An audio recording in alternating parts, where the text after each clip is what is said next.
අද අප මේ විකාශයට පැමිණෙන අවස්ථාවේදී විවිධ පුද්ගලයන් විවිධ තරාතිරම් වල ඇත්තන් සමාජයේ මහාචාර්යවරුන් පවා ප්‍රධාන වශයෙන් ඉල්ලීම් කරා මේ නගරය මේ වැව අපිරිසිදු කරන්න එපා.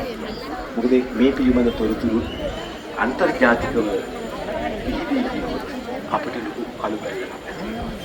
මේ පුරවරේ හැමදාම සඳහන් කරන්නේ සිංහල කර දළදා වහන්සේ ඔබ ආයේ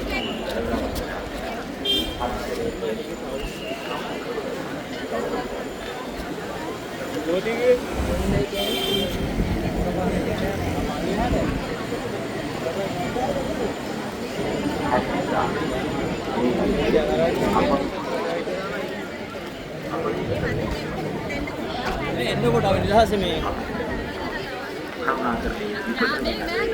අපුල් දෙක හිටගන්නන්නේ ඉඩකඩ ලැබෙන පරිදි අන් අය සමග ගැටුම් ඇති කර නොගෙන බුදුන්වන්ට අනුචිත අනුරූපී ආධාරය ලබන එසේ උපකාර කළ පමණයි සමට මේ දින ගමනාව ඇතුළත දළදා වහන්සේගේ පිහිට සරණ ආශිර්වාදයේ සියසින් දැක ලබා ගන්නට හැකිවන්නේ.